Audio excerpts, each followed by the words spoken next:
Krishna Hare Krishna, Krishna Krishna Hare Hare, Hare Rama Hare Rama, Rama Rama Hare Hare, Hare Krishna Hare Krishna, Krishna Hare Hare.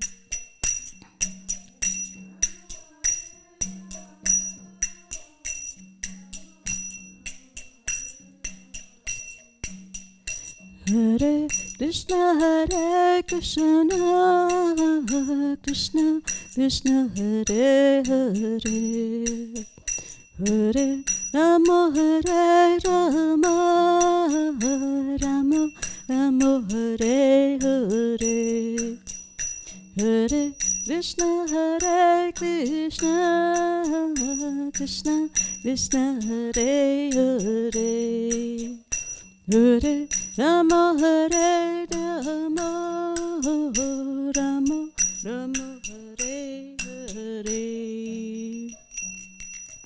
Radha Madhava ki jai, Gratara Srimad Bhagavatam ki jai, Srila Prabhupada ki jai.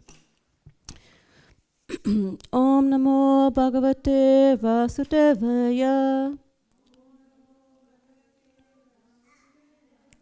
Om Namo Bhagavate Vasudevaya. Om Namo Bhagavate Vasudevaya.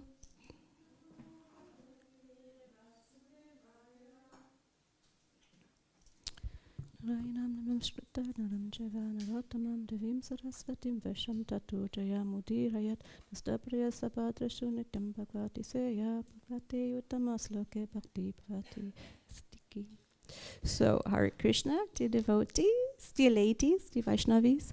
So, we are reading today from Srimad Bhagavatam, Canto 3, which is entitled The Status Quo, Chapter 26, which is the fundamental principles of material nature, and hopefully text 21. Very nice. Okay. So, word by word. Yat,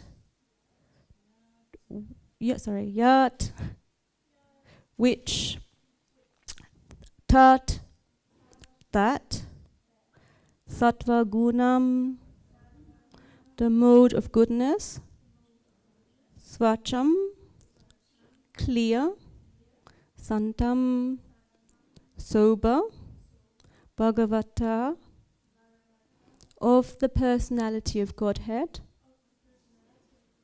padam, the status of understanding,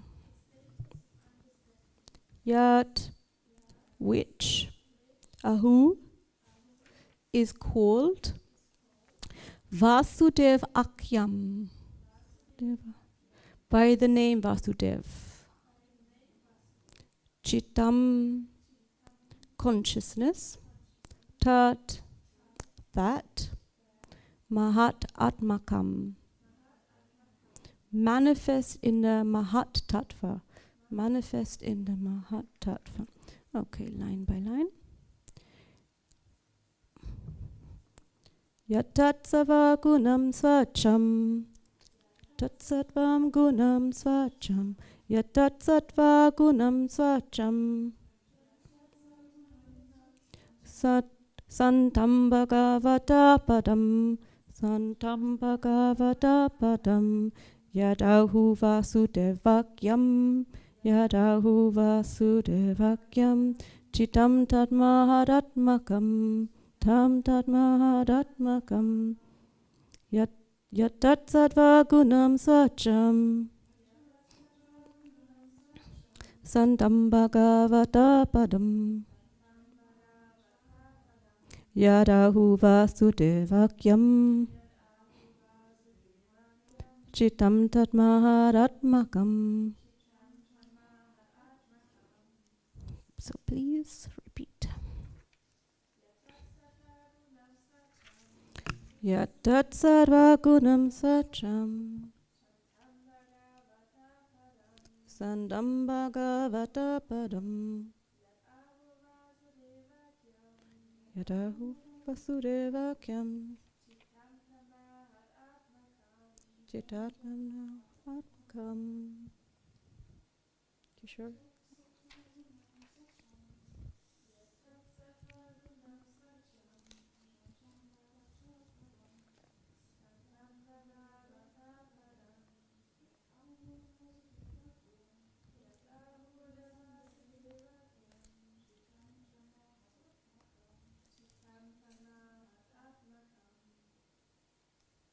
Hare Krishna. So, dear devotees, speak in English.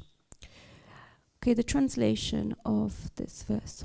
The mode of goodness, which is the clear, sober status of understanding the personality of Godhead, and which is generally called Vasudev or consciousness, becomes manifest in the Mahat Tattva.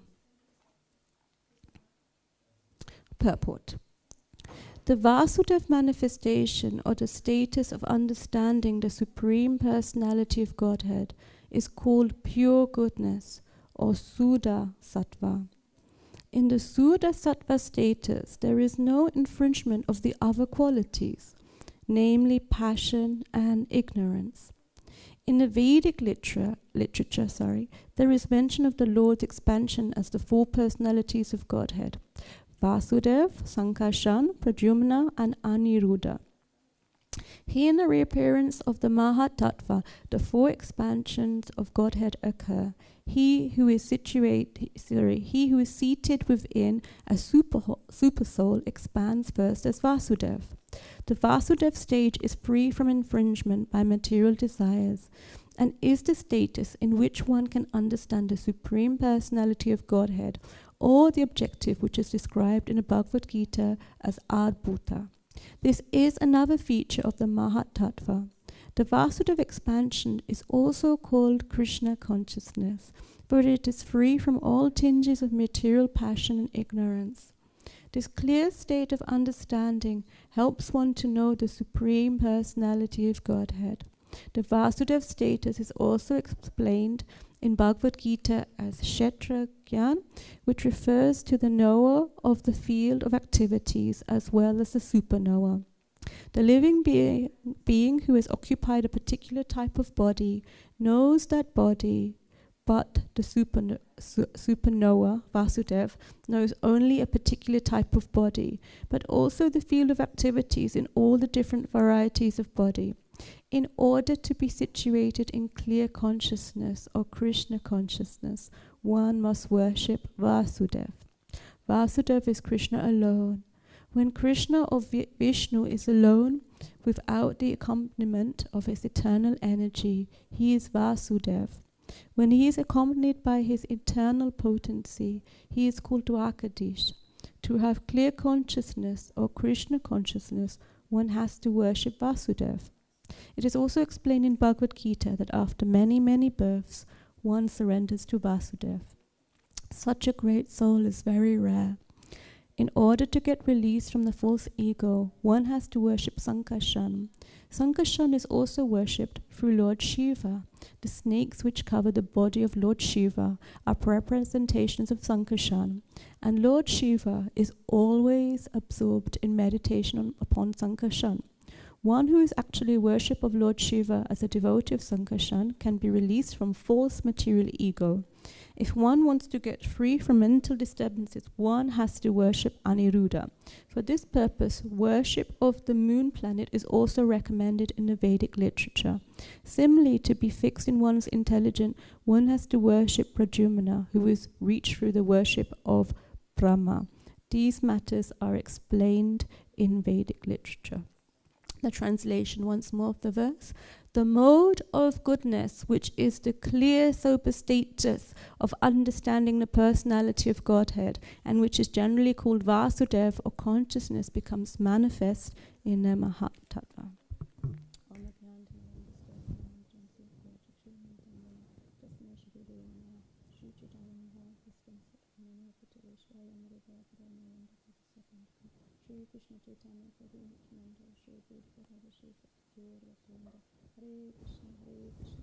Krishna Hare Hare Hare Rama Hare.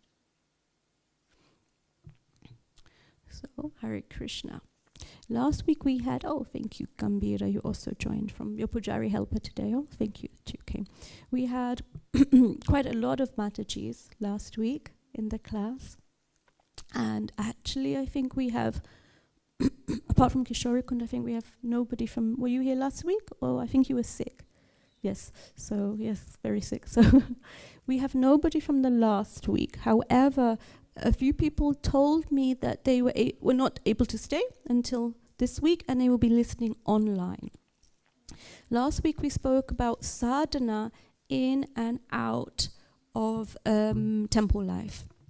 And this verse today we have, it speaks a lot about being under the mode of goodness, which is called the clear, sober status of understanding the personality of Godhead. Just to recap, last week we had the verse 21, but I could be wrong, a few more, which was where we spoke about stepping away from fear. In the verse it used this word bayam, Sanskrit word for fear. And we spoke of stepping away from fear. Now we look more into the direction of goodness and what is a true understanding of goodness. Oh, do we begin already with brainstorming? Should we? Yeah, it's a simple one. One moment. Let's do it.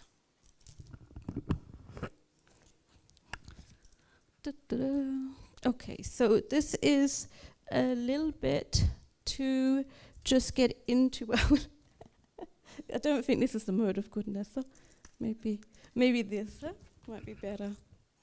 So please think for a moment what the term sattva gun, the mode of goodness, means for you.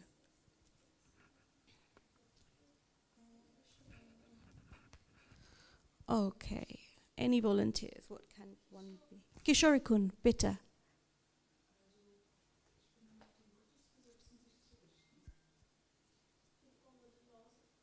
To follow the laws of God. Very nice. It sounds so formal in German. I didn't know how to translate it. Thank you, Amrita. To follow the laws of God. Of God. Okay. Goodness. Can also be some simple things. Actually, one thing that's written in the first canto is goodness is also simplicity.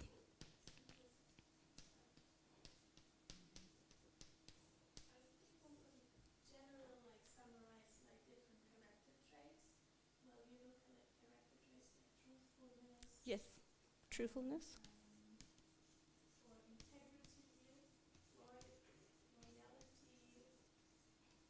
Integrity. Strength, did you say?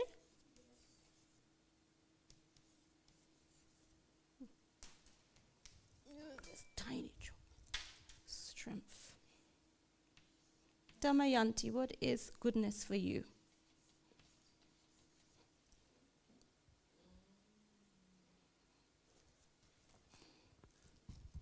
If I was to run around like crazy, would you think I was in mode of goodness?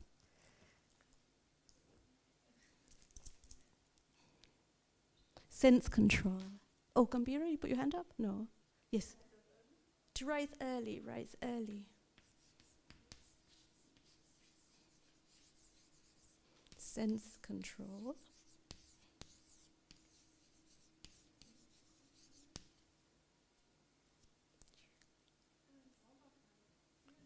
Cleanliness. Cleanliness is next to godliness. Huh? Cleanliness. What else do I have on my list? Kishori-kun, okay, bitte.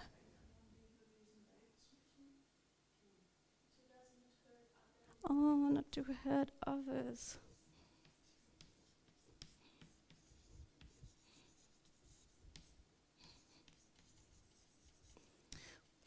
Very nice.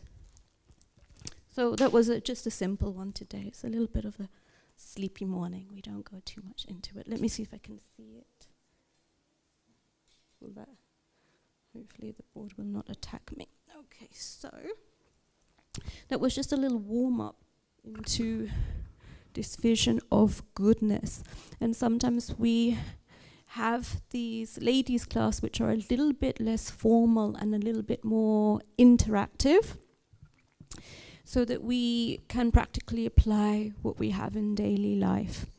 So for example, there we have the main element there of the mode of goodness, which is given in the Bhagavad Gita, is that goodness leads to greater knowledge, which is in line with what Kishorikun said, to follow the laws of God, so greater knowledge, and also a greater sense of happiness. The other, most of what we have, so what Amrita mentioned, everything is things that are in the first canto of Srimad Bhagavatam, as well as various places along the way. Nobody from here was more or less here, apart from Kishorikun, but I will just recap what we did. Last week was a bigger activity of brainstorming, and a few devotees came back with some positive feedback, so I will recap this element. We brainstormed at the first part on spiritual activities that you like to do. So Damayanti I mentioned, of Kirtan, so activities which you know immediately. I look at Damayanti and I think, oh, she likes to sing. I look at Amrita and I think how she looks when she's made a cake for the Lord. It's like this, or Kishorikun if she's made her perfect rainbow, her perfect garland for the Lord, for example. So there's certain activities which just come, devotional activities which come very easily for us, which naturally bring us in this mind. For example, since I've known Kishorikun, her meditation was always on the flowers, always on the flowers. Sometimes it would even go in a different modus of which flowers she could ask the neighbors to nicely steal or to take, or to go to Passau, also maybe have nice ideas, but always this meditation on this activity, this spiritual activity for the Lord. So these are elements which a lot of us, when we come to Krishna consciousness, give us some real taste. Okay, I want to do this and I will serve the Lord. The next part that we discussed was spiritual activities that we need to do. And for some people, some activities they like to do and they need to do, but sometimes it's activities we need to do, but a little more tough. So we were being honest, so we spoke about chanting sometimes. It's also described sometimes as an austerity, that it's not always an enjoyable activity sometimes, or one which comes easily, but one that is necessary for our spiritual lives. Reading came up.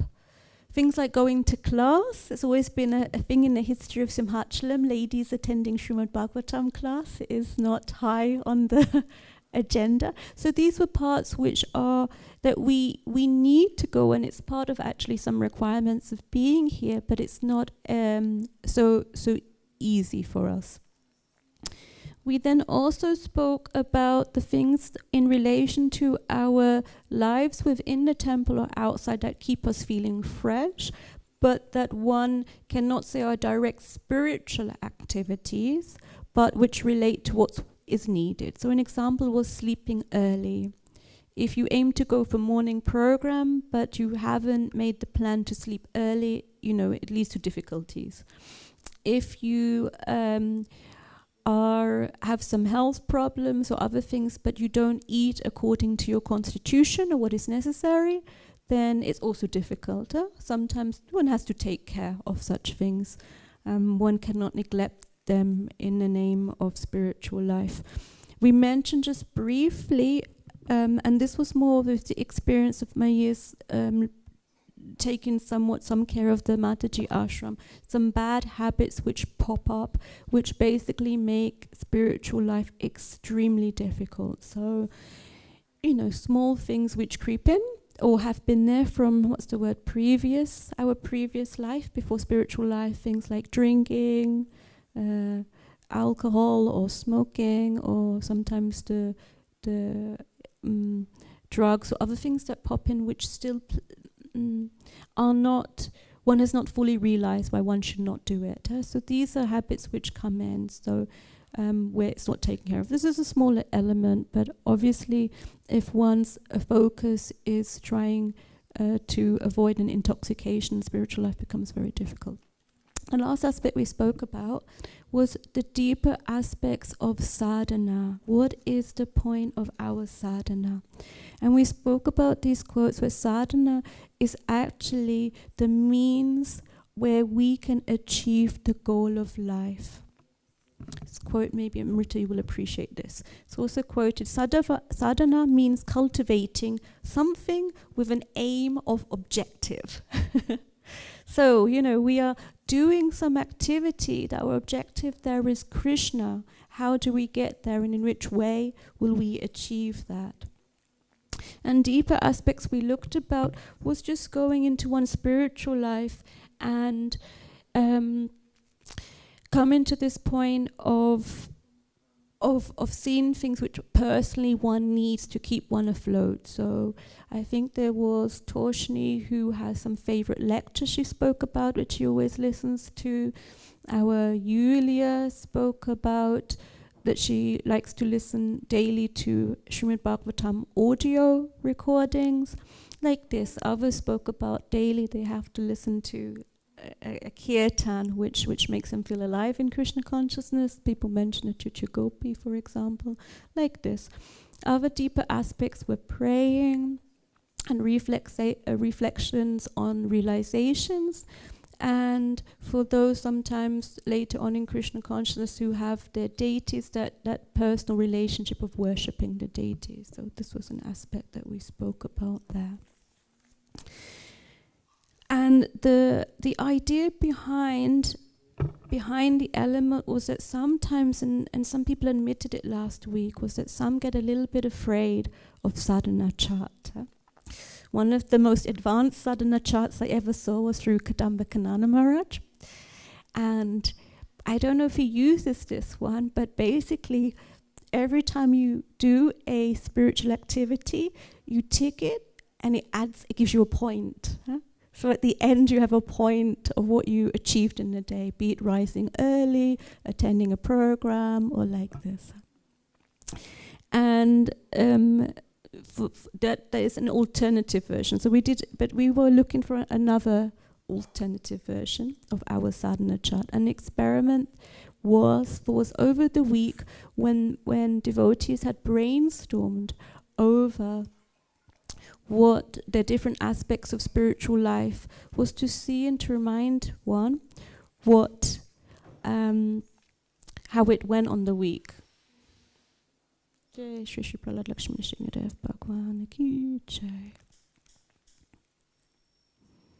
look now, Amira came in through the door and I don't want to throw her on the spot, but she was here last week. I won't go immediately then over. Give you some time to warm up. Basically, I wanted to talk a little bit on these aspects of spiritual life which are a necessity for what we need to do. And the funniest quote, I mean, it's not funny, but I find it funny somehow, is on visualizing activities which we know we need to do, like chanting, but are a little bit tough for us always to be enthusiastic about. So, of course, it's a famous quote, but I do it anyway. The procedure, which in the beginning may be just like poison, but at the end is just like nectar, and which awakens one to self-realization, is said to be happiness in the mode of goodness. This is very funny, because in the material world, if somebody tells you take some poison and then you'll feel good after, you're like, no, that's not what I do. And I was a little perplexed when I first heard this. I thought, at poison at the beginning, and then later on it awakens me to self-realization. I mean, it was a little bit bewildering in one aspect. But when we look at these parts where we were a little honest and said we're a little bit tough for us. So first to me, chanting. 20 years ago when I was told that I needed to chant, I looked at the bead bags, I thought of Christian ladies with their rosaries. I thought of my grandmother and thought, I'm too young. I'm too young for this. Can we do it another way? Could I sing for the Lord? Gurukulis are known, they love to sing. Oh, we love to sing. The devotee I spoke to was quite nice. I said, sing. So every day I sang for the Lord in front of my deities. That the chanting was not something that came on. Spiritual masters like His Holiness Satchidananda Swami were promoting this element of chanting. And around 15 years ago, maybe came the sort of japa retreats. I think maybe everyone has heard of these japa retreats that pop up here and there. And I thought, okay, I'm going to India. He's there. I think I should go to a japa retreat. It was also held in Vashana, the birthplace of Radharani, which I was very keen on. Yeah, Radharani, Krishna. Okay. So we began on this japa retreat, the chanting. And I think I did it in my 20s, like just to do something. Oh, you're here, okay, you go ahead, let's go for it. Which was maybe not the deepest intention, but on the other side, I was open for what I was hearing. And during the first day, I remember on this japa retreat, they told us that by the end of the week, we will chant in one day 64 rounds. I was like, oh my God, 64. I was struggling with 16 every day, in my 20s. What is 64? But okay, happy experiment. And when one hears the speaking of chanting and begins to relish that the holy name is non-different from Krishna, when one has at least once or twice in your life chanted with some feeling of this is something close to the real truth, the essential truth, then it gives some impetus to go further. Unfortunately, it was not that after I chanted and had some realizations that I could just continue with deep chanting, but it is a process of a lifetime. I went to many japa retreats after that, actually, because I knew it was an aspect which was so far, so near, and yet so far. Some aspect where you sort of catch the meaning, and then with daily life and tiredness and everything, it floats away, sort of. Definitely in my days here in the temple and life before, I was definitely would say it the best under the mode of passion. Yeah, running. I used to work in a hospice, and the lady said, why do you always run like your life could be over any moment? I said, it could be over, and then kept on running. Did not appreciate as one becomes a little bit older, not just to do with one health, that one slows down a little bit. And this slowing down is essential in order to cultivate one that goes a bit deeper. I also see now younger ladies who enter, there is this natural aspect of looking for something deeper, for looking for this fundamental truth and this knowledge. Chanting is also one activity where one is called almost to do it in a mode of goodness. When you've ever been by chance in a temple room and someone is chanting a little bit too loud or over enthusiastic, you can see the devotees are getting a little bit put off, and if somebody is chanting and falls asleep, one also knows, okay, it's happened to most of us, I've heard, so yeah. But this aspect of chanting, this came up, and for me personally, I had to enter into it because I knew it was a very deep aspect of bhakti yoga. Around 2 years ago, I started to do a weekly, japa meditation workshop based on His Holiness Satchidananda Swami's book. The name has gone, but the most recent book on the holy names. And it was very interesting because senior devotees like Suchitra Mataji came. I had very young devotees like Tara who came. It was a mixed group of devotees. And we had a very deep experience with our chanting. Usually not usually, but sometimes in the morning when we chant, at least when I chanted, you'll find that after a time, the temple room becomes less and less people, japa time. Less and less people have gone. They haven't necessarily finished their rounds, but they even need to go outside to keep awake with chanting, or something comes up. And that was the point when we did the japa workshop. At the point, usually when we chanted, the connection came, and in one sense we didn't want to leave the room, because one could feel this essence of the Lord appeared in this moment. So yeah, I say it also as I contemplate whether we do another japa workshop. We also chanted.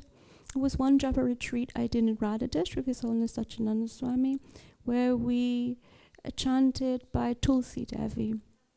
So when there was enough room to go downstairs, we chanted by Tulsi, to forgive our offenses along the way, to clear the road for chanting. It was, some deep parts of what we need. Then moving on to another aspect which was difficult, reading. Somehow, from my experience of those, at least in our ashram, the reading aspect goes a little bit by the wayside in the ashram. Again, I think it's because sometimes that quiet is needed, and I don't know, the time doesn't come. However, as I, in the last months, pumped this idea of reading, I thought, what can I say? Actually, I never spoke to Amrita, but I wonder if it's one of your favorite books. My favorite book from Srila Prabhupada is The Nectar of Devotion. Around 18 years ago, I think, when I had my first darshan with His Holiness Sachinanda Swami, he gave me a cassette tape. It shows how old I am, a cassette tape. Not CD, but a cassette tape from Srila Prabhupada, and it was called The Nectar of Devotion. And my friend said, "Oh, it's very good, very deep." That means I didn't even know what the Nectar of Devotion was, okay, let's go for this book. But they told me, don't begin with Nectar of Devotion. Go for Bhagavad Gita, go for this. Okay. But I was given a copy of Nectar of Devotion. It fell into my hand somehow. And those who know me a little bit will know that I have a little bit of a sense of humor, and also that my brain works a little bit analytically, a little bit like things have to fit in its place somehow. So when I was given the book, The Complete Science of Bhakti Yoga, imagine this, you're raised in Krishna consciousness. You know this Krishna is God, or so you think, you know blood, so many different elements. But what is the point actually, or what are you learning? Okay, it was very nice, these pastimes of Krishna, what's happening. Immediately in the introduction it told me to remember Krishna and not to forget Krishna. This took at least 5 years contemplation. Why is it telling me the same thing twice, like to remember and not? It took a long time to realize that actually it's because the remembering Krishna sometimes goes easier, but mostly the forgetting Krishna prevails. And later on in this book, it tells you everything that needs to be done very systematically. So even for my sense of humor, when I read that one must not burp in the temple, that was written down here as one of the points. One goes, oh my goodness. One Ishtagoshti we had many years ago, this was a very big point. It says this in the Nectar of Devotion. Please, can you understand how we can relate this here? So it was a big conversation and a big topic. But the instructions that we follow and that we read, for somebody like me, it was very nice because it felt like, okay, I'm being told what needs to be done. Like, I don't open eye. I put points in. Like, one must sing. Point 12. One must perform Sankirtan. One must chant. One must offer prayers. Okay, different points there. One should accept flowers and garlands that have been offered to the deity and the spiritual master and put them on one's body. Like, it tells you what needs to be done, It's like you don't reject, you take these small things. So many different aspects of spiritual life. And when we go into the deeper aspect of living in a temple, some people have argued, but I can chant so easily outside, or I can do this on the other. These aspects of spiritual life, you will never, most of us will never cover as nicely as when we attend programs within the temple. Most of the time when we attend a temple program, we cover so many aspects of these elements, which is in this title, How to Discharge Devotional Service, in the Nectar of Devotion, almost without much effort. We also came up about morning program, very difficult for some to rise there early, to get there, and to systematically be able to attend a morning program. When we went a bit deeper, it was like one understands one must attend. Oh, I didn't put that quote. There was a beautiful quote. Here it is here. It is here.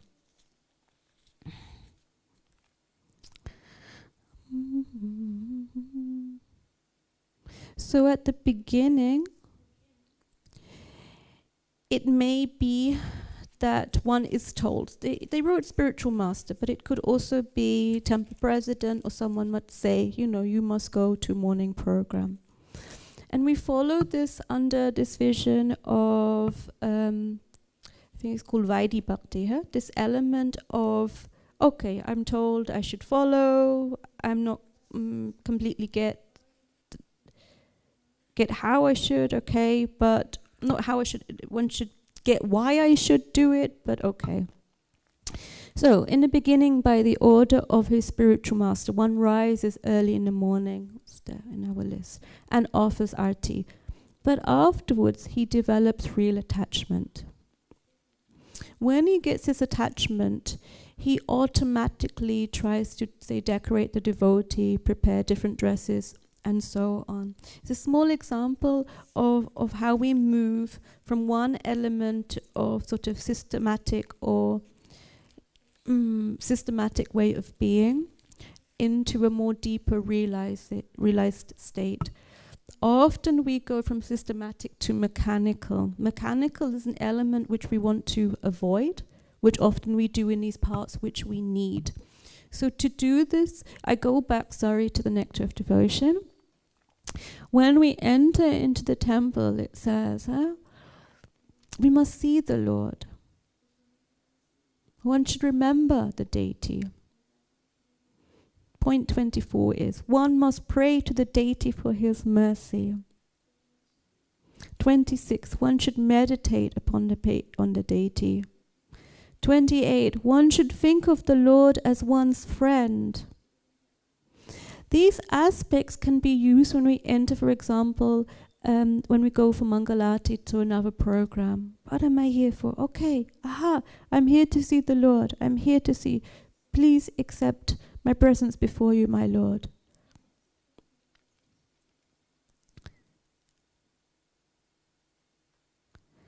And on this element, when we start to link those activities which are a little difficult for us, but necessary for our spiritual life, when we put some more endeavor in those aspects, we often find that, as in this quote from Bhagavad Gita, it is no longer poison. It is no longer poison. It is more like nectar. And actually real happiness can be found. For me, for example, for sure with this chanting is difficult. But when we chanted together and we found that connection, when on the retreats I finally managed these 64 rounds, one was a little silent. One felt the sweetness of the holy name. In the process, it was very tough, especially when you get around the halfway stage, 32 rounds. I was like, the heat, sitting on the mountains of Vashana on the hills. But the process of going is tapasya, but the result becomes happy or good. So like this. So I spoke in this way, just to speak that sometimes these aspects which are tough, we need to put a little more attention on. But we don't neglect our other parts. So it's like this. If you like to have kirtan or make kirtan, then you try to have it daily in your life, for example.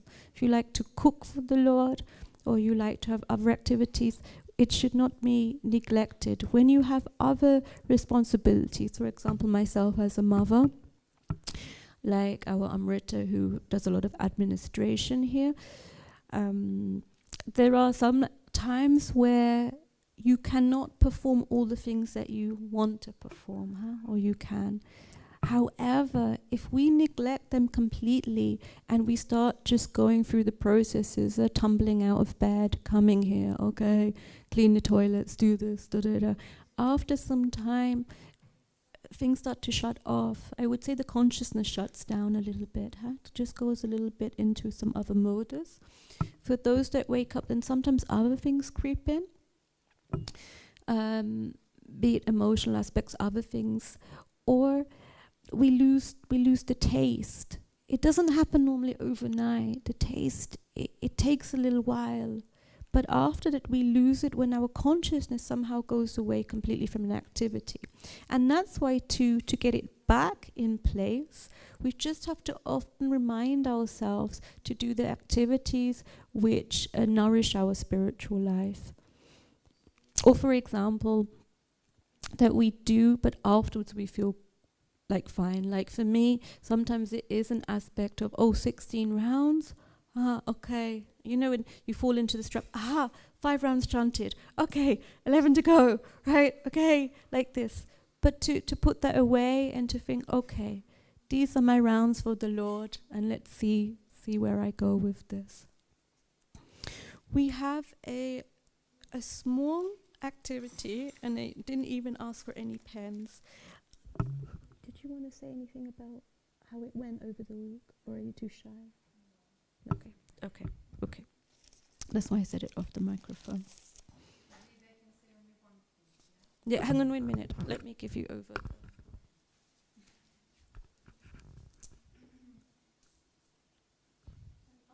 I steal some pens from somewhere?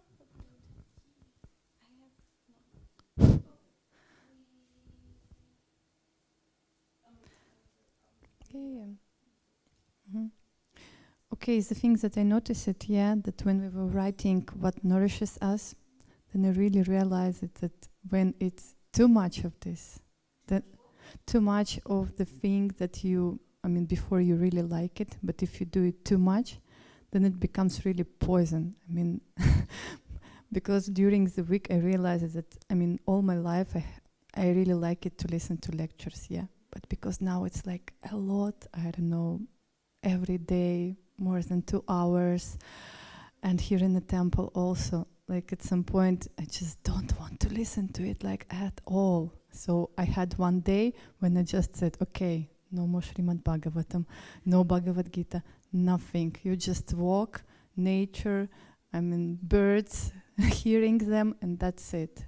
And it really helped, but also I realized that I really need to check like if it becomes like too much, because the balance was out completely. So I already plan it like for the future that I'm not taking any course when I finish the 3 what I have now.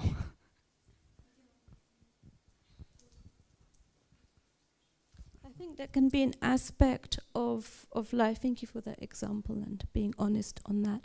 I found after some years of always attending class, it was this point where it was also like too much.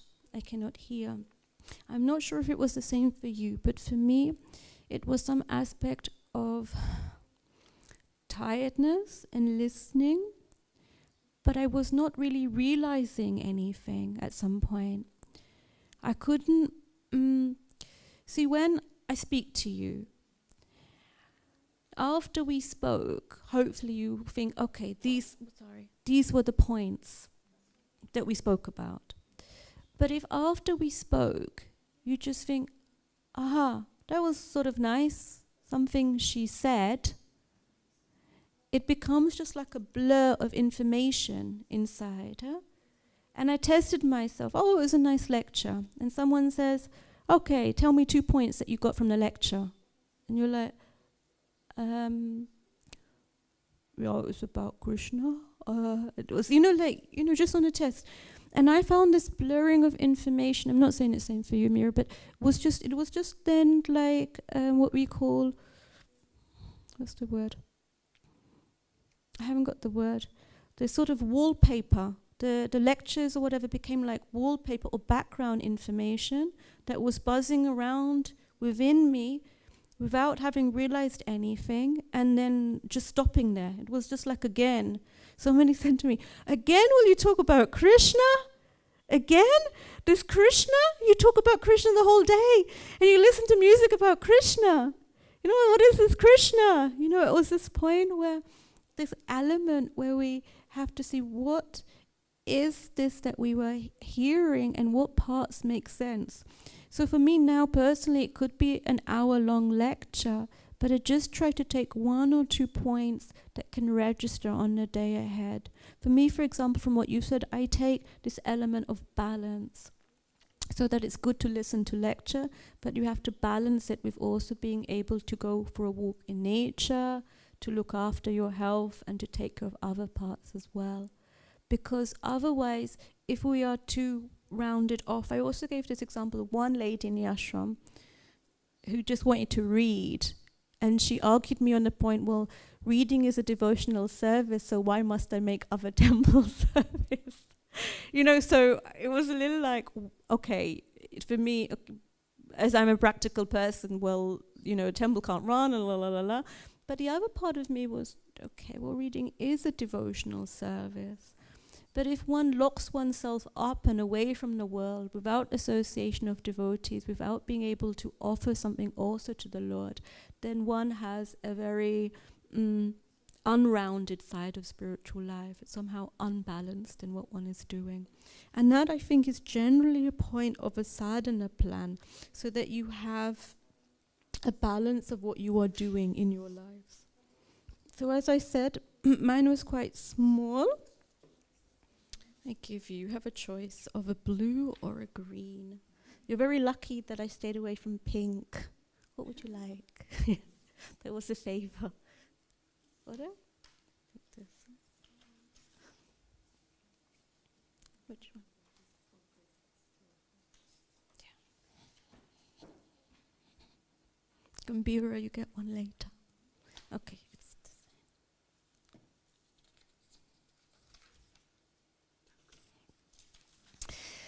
This was a different response to Sadhana chat as opposed to this big Excel sheet with this number points, which somehow some ladies have told me in the past was not what worked so well for them. In fact, they got a little scared.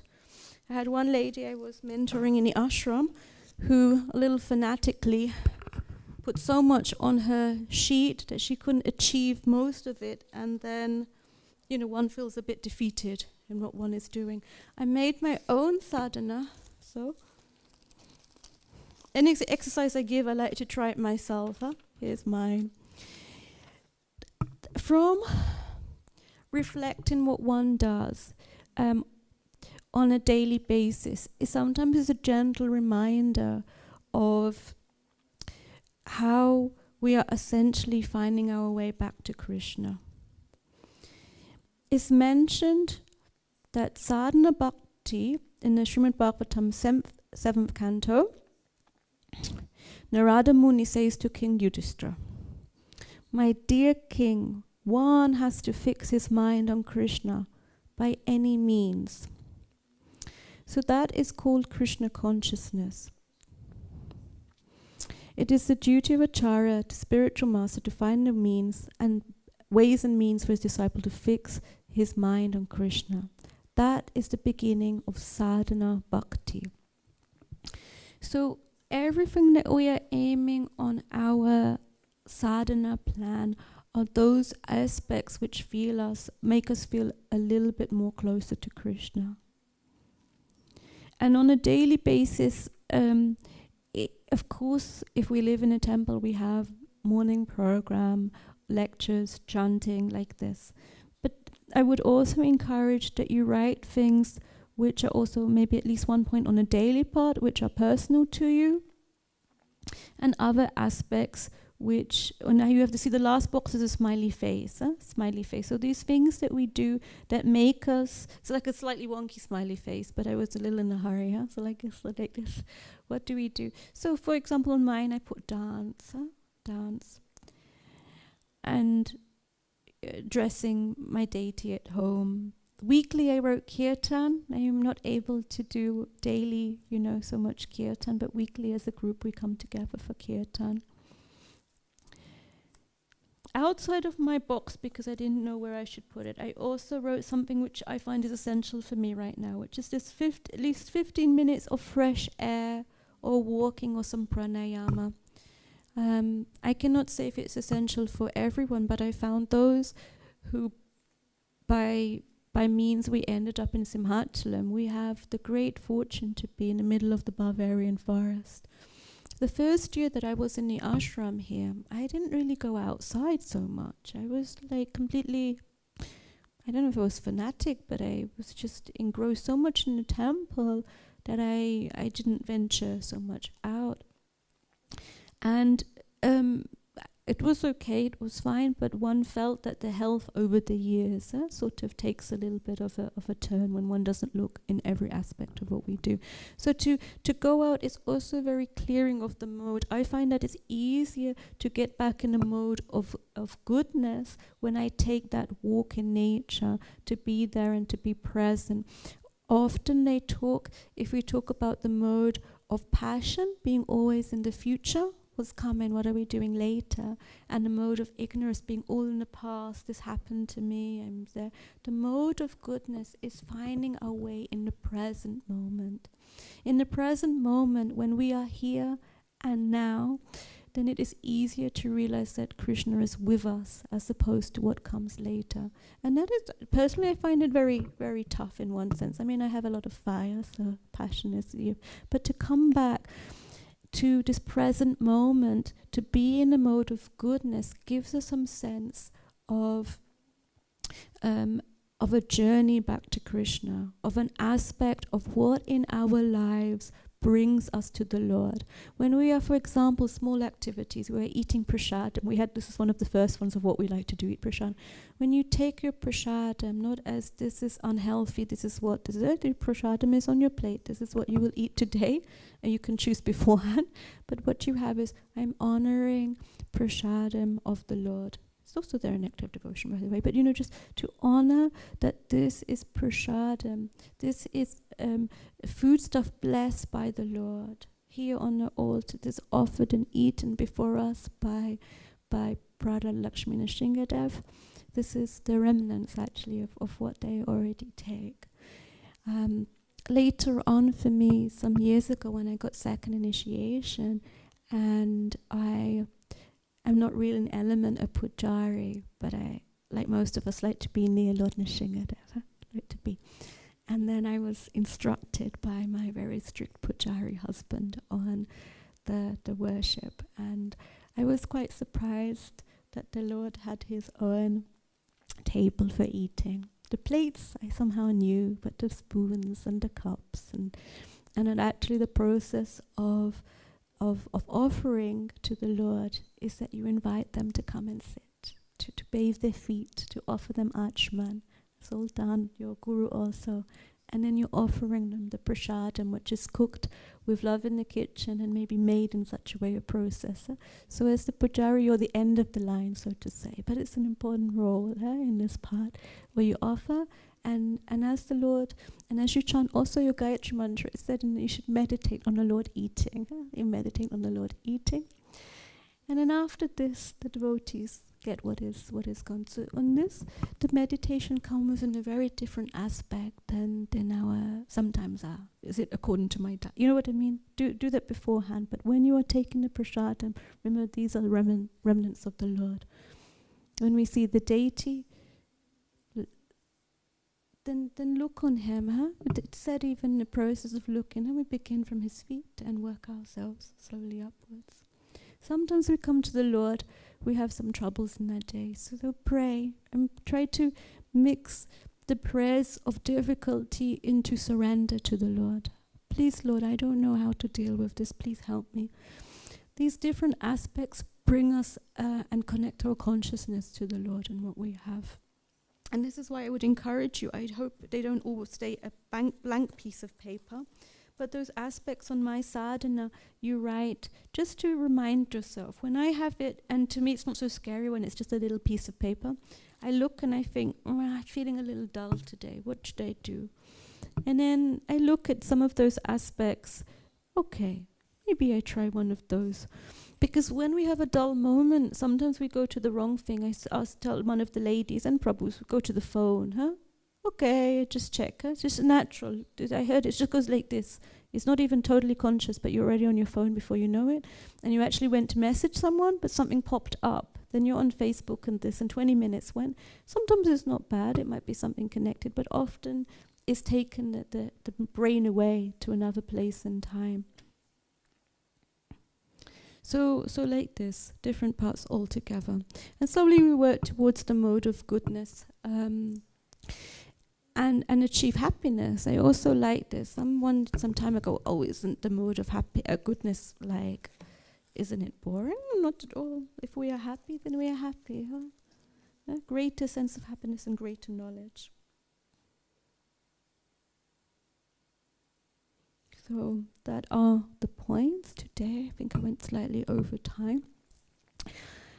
Anyone, any comments or questions? Kishori Kund sometimes has something to say.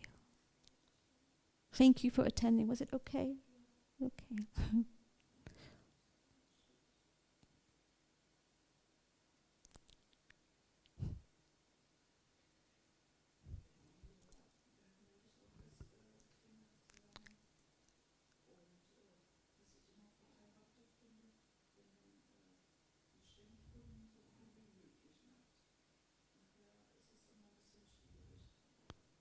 Warte mal, can you translate? Because I can hardly hear her.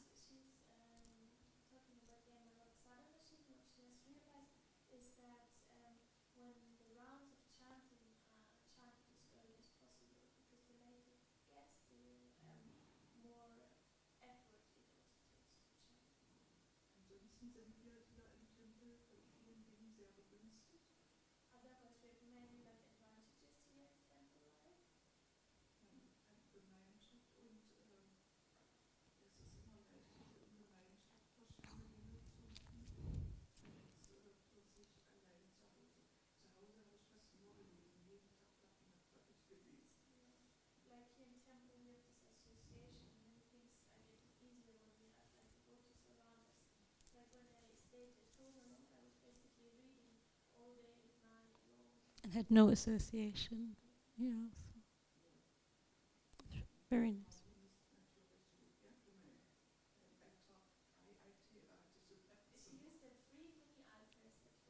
They're beautiful. Yeah. It's amazing because in every aspect of our lives we have a different way and approach to being Krishna conscious. This chanting is very important. The last 4 weeks I was somehow in pre-festival, festival and post-festival marathon modus. I sort of promised I wouldn't do it to myself, but I did it anyway. Some ideas and working at night, and when the children were away, did the service, so I was chanting very late. I think it's the first time actually in more than 10 years here where I got into an element where I was finishing my rounds on average 10 till 12 at night. They was finished by then. And one sees in this mode one achieves a lot of service somehow, but the quality of the rounds and the quality I found also of my own personality starts to deteriorate when I haven't chanted, because in my head I'm just thinking chant, chant, chant, but you're in something else. And one also knows that the quality of the rounds have gone. Generally, when we can chant our rounds as early as possible, the strength of the chanting and that part carries us on for the rest of the day. So if you are chanting then in the evening time, just before you go to bed, that sort of uplifting vibration that it goes into your sleeping modus. And for me personally, I cannot sleep so good after because I'm quite buoyed up when I've chanted, like ready, and then he was like, okay, but I must sleep. So, and I noticed it said that it takes 21 days. I don't know if it's completely accurate, 21 days to form a habit. And over 21 days, I formed this bad habit of chanting late. But it's a swing. I had to push myself then in the last week to just get myself out of it. Even though for basically the last 10 years I was always chanting and finishing normally by a certain point in the day. At least most of the rounds would be done by the early part of the early midday, midday to 2. This would be the latest point after having children. So really it's amazing how the sadhana, these aspects of balance and can throw us back in. Of course, during festivals and temple and having had lockdown for 3 years, one can understand we're a little bit excited to have so many devotees here. So, but to shift one back in, to live in a temple on a general basis, one has to be, as far as possible, situated where we can in a mode of goodness and be regulated in a non-mechanical way, I would say. Yeah. Thank you, Kishore Kunja. It's very good. Chanting also goes quick in the morning, oh? Do you ever found if you chant like at 6 o'clock in the morning, you ever and if you're chanting at 6 o'clock in the evening, Hare Krishna, Krishna Krishna, 3.5 hours later, oh, I've done 10 rounds I chanted. Aha, okay, so it's like, actually, so we win in all directions when we chant. Sometimes the ladies in the ashram would tell me, but I need to do so many things, and this is you have your service to do, but generally, please try the rounds. You will also experience some more connection if you can chant earlier as well. Yeah, and also in front of Tulasi Devi, it also helps. Nice. Thank you. Oh, yes. Yes.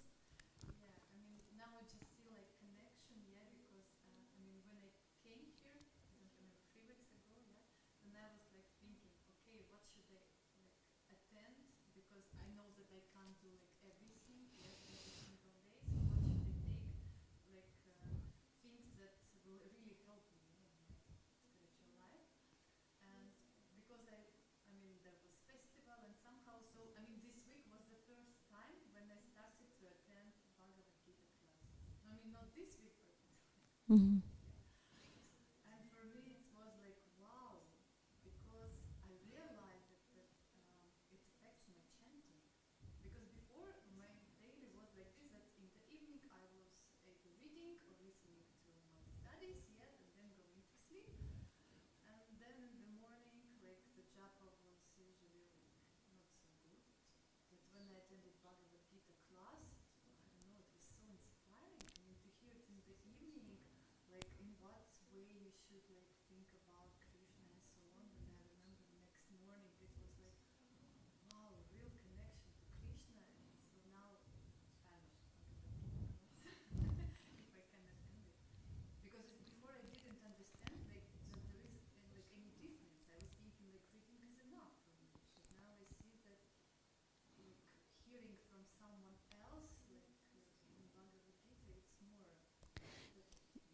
Yeah, Ramananda also says, I heard it a couple of times too, that when you attend a lecture personally and in the area, it reflects the mood of what is going at the time. Huh? So it's part of also as a community, this movement. But especially Govinda Dev years ago, when he was TP 10 years ago, he used to have this quote up from Srila Prabhupada that all devotees, I think initiated devotees, I'm not sure, should attend morning and evening program. And morning program we have, and that is a good start of the day.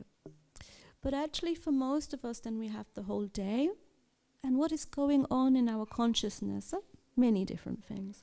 So when we can end the day with Mangal Aarti or a class, Bhagavad Gita class, we are giving ourselves good thoughts for when we enter into our tamaguna sleep mode. So this is what's very uplifting, and one sees also.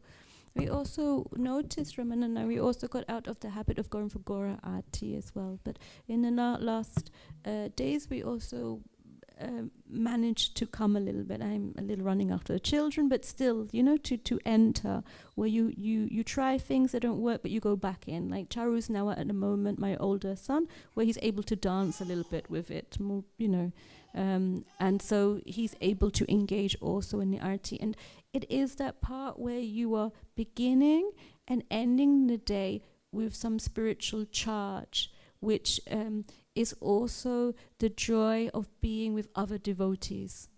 So you have that. So it's like a good samskara, a good impression.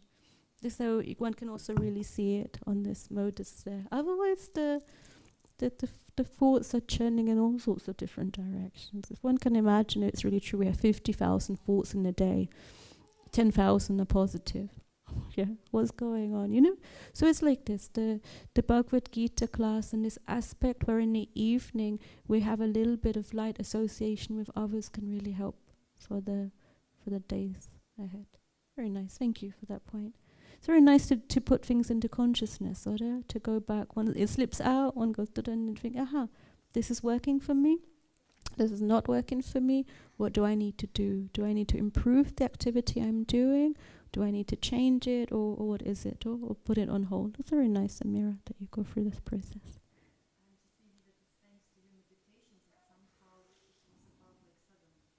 So yeah, it's also, I thought, with this ladies' class that we actually, Govindadev Prabhu, it was his idea to begin, and I was thinking, we have these individual classes, but the point that we take something away from us, and as we feel encouraged to share with one another is important as well in this aspect.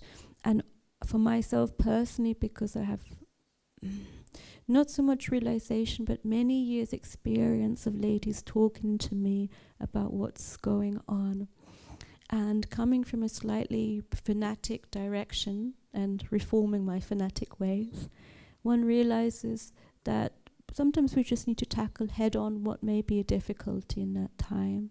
It doesn't work for most of us to just say, hit the mind with a broom. Like a lot of us, we need to really, go more subtly into the points of what we have, work it out, try it, and then keep going into it. And for me personally, I find that this element of consciousness is so important. When our consciousness is all that troubles us in the world, then of course where is Krishna in that element? If we have problems in our lives, and we've all been through them, but we can take that consciousness to the Lord and ask Him to help us, then He will help us indirectly and directly. Yeah, so activities that help us as everything that we have in the program, and directly may be that the right person comes to speak directly of whatever may be happening, like this. Nice. Thank you, Hare Krishna, very much. Wish you all a wonderful week. And tonight we have our weekly Bhakti Shakti Mataji Kirtan from 5 to 6 o'clock. Please tell the others. Welcome. You're well enough to come, Damayanti? Yes.